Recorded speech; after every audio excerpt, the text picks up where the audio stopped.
ఇక్కడ free camp పెట్టినప్పుడు వచ్చావా? వచ్చాను. అంతకు ముందు మరి ఎన్ని సంవత్సరాల నుంచి నీ ప్రాబ్లం ఇది? 7 years సార్. 7 సంవత్సరాలు అయింది. ఆ, ఈ 7 సంవత్సరాల నుంచి మరి ఎక్కడ చూయించుకున్నావా? హైదరాబాద్ లో 2 years, ఖమ్మంలో 3 years. అయితే చెల్లూరులో హోమియోపతి అని అంటే 50 రూపాయల కంటే తగ్గితే బాగుందని పోయినా. 3 months తగ్గలే. కోదాడ పోయినా సార్, అక్కడ ఒక 2 months. అయితే ఇక్కడ గుడికి వెళ్తే వినాయకుడి టెంపుల్ దగ్గర ఒక అమ్మ చెప్తే తర్వాత ఇక్కడికి వచ్చాను సార్. వస్తే ఒక రోజు వస్తే మీ హాస్పిటల్ ఫ్రీ క్యాంప్ పెట్టినట్టున్నాం ఆ రోజు. చెప్పారు, పలానా రోజు ఫ్రీ క్యాంప్ ఉంది అని చెప్పారు. ఫ్రీ క్యాంప్ కదా అని వచ్చాను సార్. వస్తే చెప్పారు సార్ ఇది మసాజ్ అని చెప్పారు. కీలవాతం చూస్తామని చెప్పామా ఆ రోజు?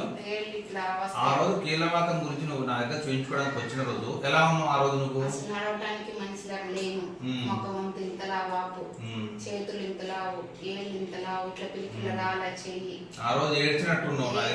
మస్తు ఏడ్చాను సార్. ఇప్పుడు నవ్వుతున్నాను, చాలా చాలా హ్యాపీగా ఉన్నాను. ఇప్పుడు